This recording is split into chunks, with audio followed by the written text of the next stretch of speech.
Assalamualaikum warahmatullahi wabarakatuh. Perkenalkan, nama saya Muhammad Fatul Mubarok dengan NIM 1711823024 dari Magister Akuntansi Keuangan dengan dosen pembimbing 1 yaitu Dr. Ayatullah Michael Musyafi MAK, dan dosen pembimbing 2 yaitu Profesor Agung Darmawan Bucdadi MM PhD, yang mana saya akan mempresentasikan materi seminar proposal saya yang berjudul pengaruh leverage dan likuiditas terhadap nilai perusahaan dengan kinerja keuangan sebagai variabel mediasi. Yang pertama, latar belakang penelitian ini adalah perkembangan pada sektor teknologi dalam landscape perekonomian global telah menjadikan industri ini sebagai sektor strategis yang banyak menarik perhatian investor. Namun, kondisi yang terjadi pada sektor teknologi di Indonesia justru menunjukkan dinamika yang cukup fluktuatif dalam beberapa tahun terakhir, khususnya periode 2021 hingga 2024. Bursa Efek Indonesia (BEI) melalui indeks sektoralnya mencatat bahwa IDX Tekno ini menjadi salah satu sektor yang performanya terburuk sepanjang 2023 hingga dengan Agustus 2024, dengan penurunan sebesar 1.172,3 poin atau 35,92%. Yang mana menjadikannya sektor dengan pelemahan terbesar di antara 11 sektor lainnya, yang mana pelemahan tersebut tentunya akan berdampak pada nilai perusahaan sektor teknologi, yang mana semua ini sumbernya itu dari berita iPod News. Selanjutnya yaitu kinerja saham-saham teknologi juga mengalami penurunan, yang mana penurunan tersebut turut mencerminkan penurunan persepsi pasar terhadap nilai intrinsik perusahaan, yang dalam penelitian ini diukur melalui PBV, yaitu Price to Book Value. Rendahnya nilai PBV pada beberapa emiten teknologi besar seperti PT DCI Indonesia Tbk (DCEI) yang mengalami penurunan nilai PBV pada tahun 2024 sebesar 11,91 kali dari tahun sebelumnya, yang mana terdapat fenomena yang dimunculkan oleh PT Multipolar Teknologi Tbk (MLPT), yang mana keadaan PT ini tuh terbalik dari keadaan perusahaan teknologi lainnya, yang mana perusahaan ini justru mengalami peningkatan yang drastis pada tahun 2024, yang mana PBV-nya itu 53,1 kali lebih besar, atau mengalami peningkatan sebesar 53,1 kali dari tahun sebelumnya, yang mana hal tersebut tentunya menjadi anomali di tengah kondisi perusahaan sektor teknologi yang mengalami penurunan nilai PBV, yang mana data ini tuh penulis ambil dari website IDX. Selanjutnya yaitu perumusan permasalahan. Penelitian yang dilakukan oleh Aziz dan Kartajomena tahun 2024 mengungkapkan bahwa leverage secara positif mempengaruhi nilai perusahaan pada perusahaan teknologi, sedangkan penelitian yang dilakukan oleh Putri et al. Tahun 2023 itu mengungkapkan bahwa leverage tidak mempengaruhi nilai perusahaan di sektor teknologi. Berdasarkan kondisi atau fenomena yang diungkapkan di latar belakang tadi dan juga kontradiksi penelitian ini, di sektor teknologi, penelitian ini dirancang untuk menggali secara lebih dalam hubungan antara leverage, likuiditas, profitabilitas, dan nilai perusahaan pada emiten sektor teknologi yang terdaftar di BEI selama periode 2021 hingga 2024. Selanjutnya yaitu pertanyaan penelitian. Yang pertama, apakah leverage berpengaruh terhadap nilai perusahaan? Apakah likuiditas berpengaruh terhadap nilai perusahaan? Yang ketiga, apakah leverage berpengaruh terhadap kinerja keuangan? Yang keempat, apakah likuiditas berpengaruh terhadap kinerja keuangan? Yang kelima, apakah kinerja keuangan berpengaruh terhadap nilai perusahaan? Yang keenam, apakah leverage berpengaruh terhadap nilai perusahaan melalui kinerja keuangan? Dan yang terakhir, apakah likuiditas berpengaruh terhadap nilai perusahaan? melalui kinerja keuangan. Selanjutnya yaitu tujuan penelitian. Nah, untuk menguji dan menganalisis pengaruh leverage terhadap nilai perusahaan itu merupakan tujuan yang pertama. Yang kedua, untuk menguji dan menganalisis pengaruh likuiditas terhadap nilai perusahaan. Yang ketiga, untuk menguji dan menganalisis pengaruh leverage terhadap kinerja keuangan. Yang keempat, untuk menguji dan menganalisis pengaruh likuiditas terhadap kinerja keuangan. Yang kelima, untuk menguji dan menganalisis pengaruh kinerja keuangan terhadap nilai perusahaan. Yang keenam, untuk menguji dan menganalisis pengaruh leverage terhadap nilai perusahaan melalui kinerja keuangan. Dan yang terakhir adalah untuk menguji dan menganalisis pengaruh likuiditas terhadap nilai perusahaan melalui kinerja keuangan. Kemudian ada pula manfaat penelitian, yang mana yang pertama itu manfaat teoritis. Penelitian ini diharapkan dapat memperkaya kajian ilmiah dalam bidang manajemen keuangan, khususnya terkait antara hubungan struktur keuangan, kinerja keuangan, dan nilai perusahaan. Temuan dari penelitian ini dapat menjadi referensi akademik bagi peneliti selanjutnya yang tertarik pada topik serupa, terutama dalam konteks sektor teknologi yang sangat dinamis dan rentan terhadap volatilitas pasar. Yang kedua yaitu manfaat praktis. Penelitian ini memberikan informasi yang bermanfaat bagi manajemen perusahaan teknologi dalam merumuskan strategi keuangan, khususnya dalam mengelola struktur modal dan likuiditas untuk meningkatkan profitabilitas dan daya tarik perusahaan di mata investor. Selain itu, hasil penelitian ini juga dapat menjadi bahan pertimbangan bagi investor dan analis pasar modal dalam menilai kinerja dan prospek perusahaan teknologi berdasarkan indikator keuangan yang relevan. Kemudian yang ketiga itu manfaat kebijakan, yang mana bagi regulator pasar modal dan otoritas keuangan, penelitian ini dapat memberikan masukan dalam merumuskan kebijakan dan mendukung stabilitas dan pertumbuhan sektor teknologi di Indonesia, khususnya terkait penguatan transparansi laporan keuangan dan tata kelola perusahaan yang sehat. Kemudian masuk ke dalam telaah teori, yang mana yang pertama itu menggunakan signaling teori atau teori sinyal, yang mana teori sinyal ini dikembangkan oleh Spence tahun 1973 dan menyatakan bahwa perusahaan memberikan sinyal kepada pasar melalui informasi keuangan maupun non-keuangan untuk mengurangi asimetri informasi antara manajemen dan investor, menurut Putri et al. Tahun 2022.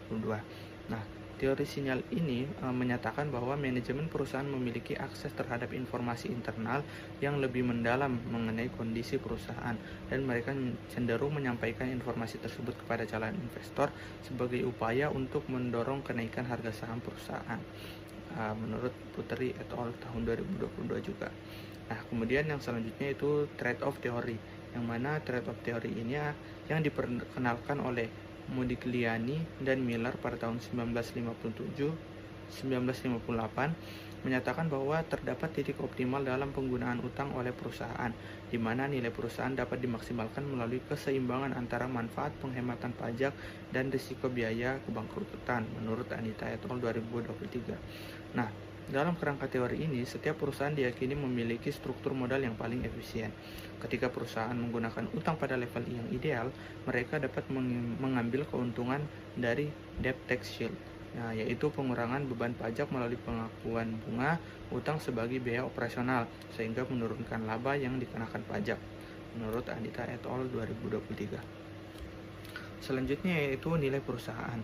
Nilai perusahaan merupakan cerminan dari persepsi atau penilaian investor terhadap kinerja dan prospek masa depan suatu entitas bisnis, menurut Amelia et al. 2025.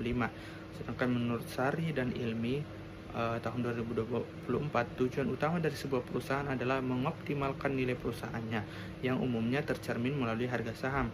Dalam penelitian ini, nilai perusahaan diukur menggunakan metode price to book value.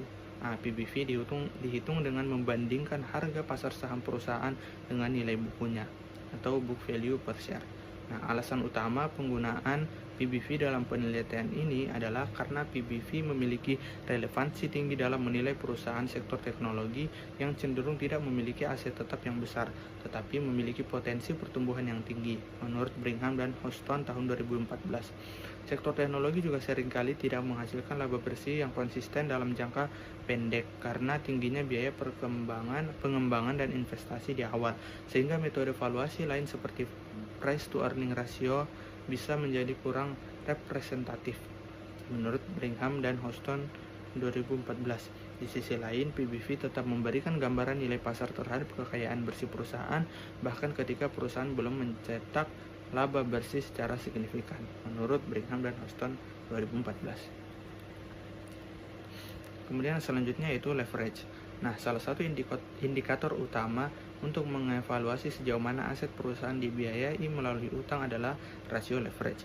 Rasio ini mencerminkan proporsi utang yang digunakan perusahaan dalam mendukung aktivitas operasionalnya, menurut Cheonfin et al. 2024. Berdasarkan teori struktur modal yang dikemukakan oleh Modigliani dan Miller, penggunaan utang dalam struktur pembiayaan perusahaan dalam mempengaruhi nilai perusahaan serta biaya modal yang ditanggung. Di negara berkembang seperti Indonesia, di mana akses pembiayaan dan tingkat suku bunga bersifat fluktuatif, leverage memiliki dua sisi. Yang pertama itu di satu sisi memberikan peluang untuk pertumbuhan, namun di sisi lain membawa risiko yang harus dikelola secara hati-hati, menurut Rahmanto et al. 2024. Nah, alasan penggunaan DER sendiri dalam penelitian ini adalah karena DER dianggap sebagai indikator yang paling representatif untuk mengukur tingkat leverage, terutama dalam konteks perusahaan-perusahaan sektor teknologi yang mungkin memiliki kebutuhan modal kerja tinggi namun tidak selalu memiliki aset tetap besar sebagai jaminan. Nah, menurut Brigham dan Houston 2014, DER memberikan sinyal kepada investor dan kreditor mengenai tingkat risiko keuangan perusahaan, yaitu kemampuan perusahaan dalam memenuhi kewajiban untuknya menggunakan modal sendiri. Kemudian selanjutnya itu likuiditas. Likuiditas merupakan kemampuan suatu perusahaan dalam melunasi kewajiban jangka pendek yang harus segera diselesaikan, menurut Yuda et al. 2022.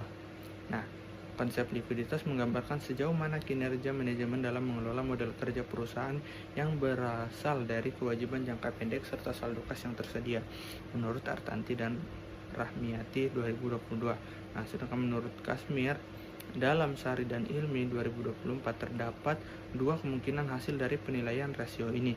Jika perusahaan mampu membayar kewajibannya, maka perusahaan tersebut dikategorikan liquid. Nah, sedangkan jika tidak mampu, maka dianggap illiquid. Nah, dalam penelitian ini, likuiditas perusahaan diukur menggunakan metode current ratio, yaitu rasio yang membandingkan antara aset lancar dan liabilitas jangka pendek. Nah, penggunaan metode ini dipilih oleh penulis karena memiliki kesederhanaan perhitungan, ketersediaan data yang konsisten dalam laporan keuangan, serta telah menjadi ukuran standar yang digunakan secara luas dalam analisis keuangan, menurut Brigham dan Houston tahun 2016. Kemudian terdapat kinerja keuangan juga. Nah, kinerja keuangan adalah hasil yang dicapai oleh perusahaan dalam kurun waktu tertentu berdasarkan standar atau tolak ukur yang telah ditetapkan. Penilaian kinerja keuangan sangat krusial karena mencakup aspek-aspek utama seperti jumlah aset, tingkat laba, likuiditas, serta beban utang yang secara keseluruhan mencerminkan kesehatan finansial perusahaan, menurut Ramadanti dan Dara. Sedangkan menurut Putri, kinerja keuangan adalah representasi menyeluruh dari kondisi finansial suatu perusahaan yang diperoleh melalui proses analisis menggunakan berbagai instrumen dan metode evaluasi keuangan. Nah, seperti rasio keuangan, laporan laba rugi, neraca, dan juga arus kas. Nah, dalam penelitian ini, return on asset (ROA) digunakan sebagai indikator untuk mengukur kinerja keuangan perusahaan. ROA dipilih karena mampu menggambarkan sejauh mana perusahaan dapat menghasilkan laba dari seluruh aset yang dimilikinya tanpa mempertimbangkan struktur pendanaan, hutang maupun ekuitas, menurut Brigham dan Houston tahun 2016. Selanjutnya, di sini terdapat kerangka penelitian dan juga pengembangan hipotesis, yang mana kerangka penelitiannya ini bisa dilihat pada gambar di sebelah kiri. Terdapat keterangan pula yang mana garis pertama itu pengaruh langsung, kemudian garis yang putus-putus itu pengaruh tidak langsung, dan garis titik itu hasil penelitian terdahulu. Yang mana yang pertama itu hipotesis pertama, leverage DER berpengaruh, yaitu pengaruh dari leverage DER kepada nilai perusahaan, yang mana terdapat hipotesis atau penelitian terdahulunya itu dari Aziz dan Kartajumena yang mengatakan positif, kemudian terdapat juga Prativi dan Muthohar yang mengatakan dampak negatif. Sehingga hipotesis pertama yaitu leverage berpengaruh positif terhadap nilai perusahaan. Kemudian hipotesis yang kedua itu yaitu pengaruh dari likuiditas kepada nilai perusahaan, yang mana hasil penelitian terdahulunya itu terdapat yang pertama itu dari Chris Monita dan Imronuddin tahun 2021 itu mengatakan berpengaruh positif. Kemudian terdapat juga Cheunfin et al 2024 yang mengatakan bahwa berpengaruh negatif. Kemudian pengembangan hipotesisnya yaitu H2, likuiditas berpengaruh positif terhadap nilai perusahaan. Kemudian yang hipotesis ketiga yaitu pengaruh dari leverage terhadap kinerja keuangan, yang mana penelitian terdahulunya itu dari Rahmanto et al 2024 yang mengatakan bahwa berpengaruh positif. Kemudian terdapat Andriani dan Triyono tahun 2023 yang mengatakan bahwa berdampak negatif. Sehingga pengembangan hipotesisnya H3, leverage berpengaruh positif terhadap kinerja keuangan. Kemudian yang hipotesis keempat itu bisa dilihat di gambar, yaitu pengaruh likuiditas terhadap kinerja keuangan, yang mana penelitian terdahulunya itu Rahmanto et al tahun 2024 mengatakan bahwa berpengaruh positif, sedangkan Samsi dan Indra Budiman tahun 2024 mengatakan bahwa negatif. Nah, sehingga pengembangan hipotesisnya H4, likuiditas berpengaruh positif terhadap kinerja keuangan. Kemudian yang selanjutnya itu yang kelima, kinerja keuangan terhadap nilai perusahaan, yang mana penelitian terdahulunya mengatakan Rahmanto et al 2024 mengatakan pengaruh positif, sedangkan Sadam et al tahun 2021 mengatakan berdampak negatif. Sehingga hipotesisnya itu kinerja keuangan berpengaruh positif terhadap nilai perusahaan.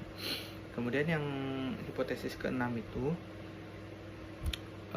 yaitu pengaruh likuiditas terhadap nilai perusahaan melalui pengaruh leverage terhadap nilai perusahaan melalui kinerja keuangan. Nah, hasil penelitian terdahulunya itu yang pertama Anita et al tahun 2023 mengatakan bahwa mengatakan bahwa leverage berpengaruh terhadap nilai perusahaan melalui kinerja keuangan, atau kinerja keuangan ini memediasi. Kemudian ada juga yang mengatakan bahwa tidak memediasi, yaitu penelitian oleh Cheunfin et al tahun 2024. Kemudian diambil pengembangan hipotesis yaitu H6, leverage berpengaruh positif terhadap nilai perusahaan melalui kinerja keuangan. Kemudian yang terakhir yaitu pengaruh likuiditas terhadap nilai perusahaan melalui kinerja keuangan, yang mana hasil penelitian terdahulunya itu Chris Monita dan Imronuddin mengatakan bahwa Samsi dan Indra Budiman tahun 2024 mengatakan bahwa kinerja keuangan dapat memediasi likuiditas terhadap nilai perusahaan. Dan yang bertentangan atau mengatakan tidak memediasi yaitu penelitian Cheunfin et al tahun 2024. Sehingga pengembangan hipotesisnya H7, likuiditas berpengaruh positif terhadap nilai perusahaan melalui kinerja keuangan. Selanjutnya itu metode penelitian. Nah, pada penelitian ini jenis datanya itu bersifat kuantitatif. Sumbernya dari website IDX yaitu www.idx.co.id, dan juga laporan keuangan perusahaan yang diambil dari website perusahaan. Nah, kemudian populasi dan sampel. Populasi di dalam penelitian ini adalah jumlah perusahaan sektor saham teknologi yang terdaftar di Bursa Efek Indonesia selama periode 2021-2024, yang mana itu sebanyak 47 perusahaan. Nah, dalam penelitian ini digunakan teknik non-probability sampling dengan metode purposive sampling, dan ditemukan sampel pada penelitian ini sebanyak 24 perusahaan yang memenuhi kriteria. Nah, kemudian teknik pengumpulan datanya menggunakan teknik dokumentasi berupa laporan keuangan dari perusahaan yang telah dipublikasi. Teknik ini dipilih karena data yang dibutuhkan bersifat historis dan tersedia secara terbuka di situs resmi BBI serta laman masing-masing perusahaan. Selanjutnya yaitu operasionalisasi variabel penelitian. Nah, yang pertama itu nilai perusahaan yang diproyeksikan oleh price to book value PBV. Definisi operasionalnya adalah perbandingan antara harga saham per lembar saham dengan nilai buku per lembar saham. Nah, Kemudian pengukurannya ini menggunakan PBV, market price per share, dibagi dengan book value per share, yang mana pengukuran ini diambil atau sama dengan yang digunakan dalam penelitian Asta Winnetou et al. 2023. Selanjutnya yaitu variable leverage yang diproyeksikan oleh debt to equity ratio atau DER.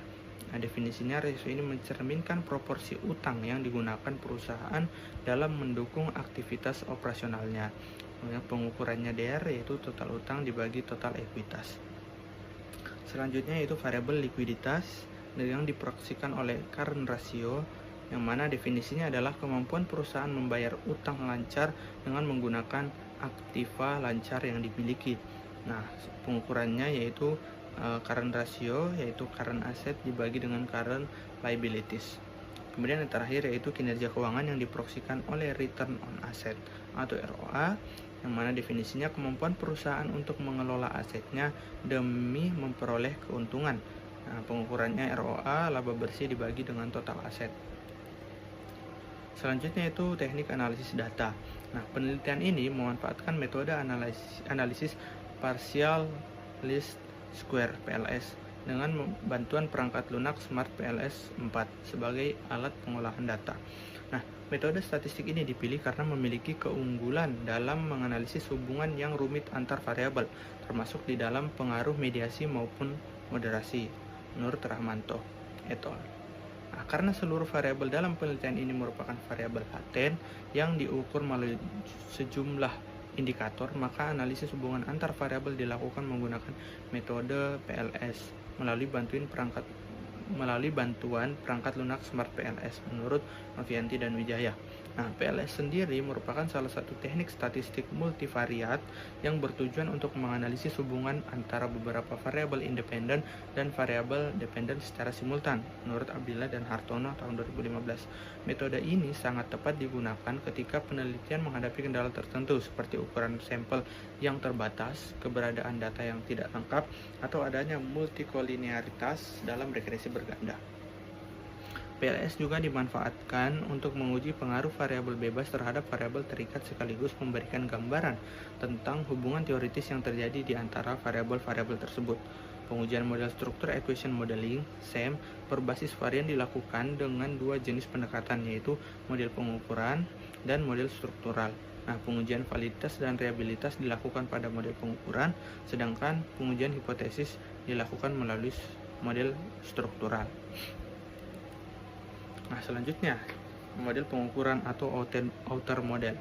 Nah, di dalam model pengukuran ini yang pertama itu terdapat uji validitas, yang mana pengujian validitas bertujuan untuk mengevaluasi sejauh mana instrumen penelitian mampu mengukur variabel yang dimaksud dalam penelitian, menurut Abdullah dan Hartono. Nah, pada validitas konvergen, prinsip dasarnya adalah bahwa indikator yang merepresentasikan suatu konstruk harus memiliki korelasi yang tinggi satu sama lain. Nah, sebuah indikator dikatakan memenuhi validitas konvergen apabila nilai loading faktornya itu lebih dari 0,7, kemudian nilai commonality-nya itu lebih dari 0,5, serta average variance extract atau AV itu lebih dari 0,5.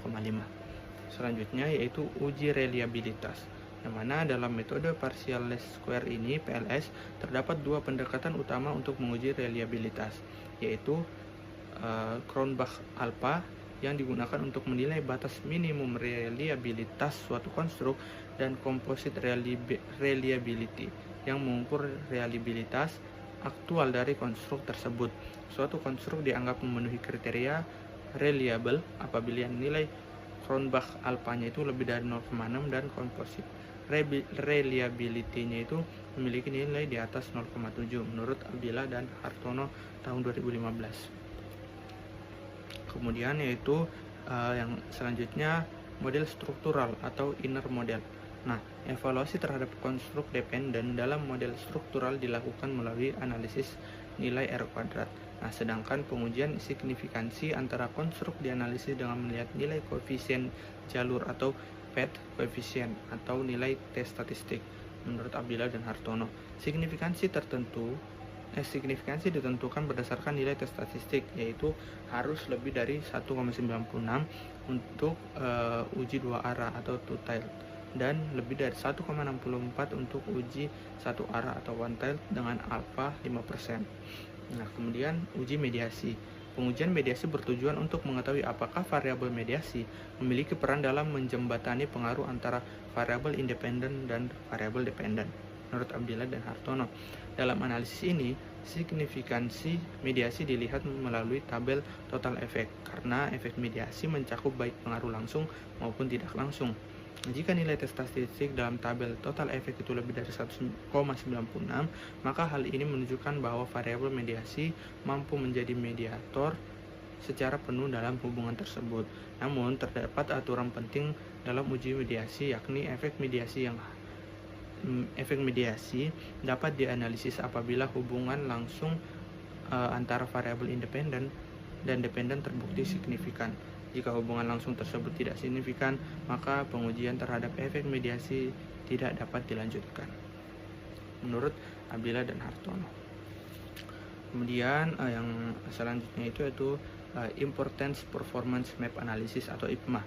Nah, menurut Hair et al. 2021, Importance Performance Map Analysis IPMA adalah teknik analisis data yang digunakan untuk melihat seberapa penting suatu variabel atau importance dan seberapa baik kinerjanya performance terhadap hasil yang diinginkan, seperti kepuasan atau nilai perusahaan. Nah, dalam IPMA, variabel yang memiliki pengaruh besar terhadap hasil importance-nya tinggi namun memiliki kinerja rendah, performance-nya rendah, menjadi fokus utama untuk ditingkatkan menurut Hair et al. Tahun 2021.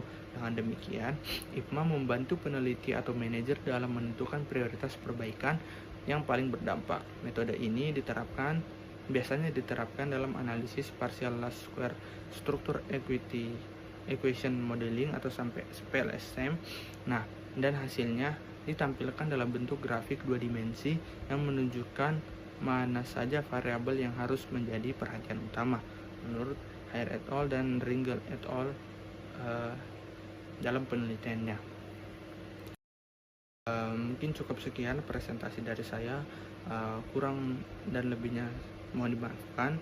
Wabillahi taufiq wal hidayah. Assalamualaikum warahmatullahi wabarakatuh.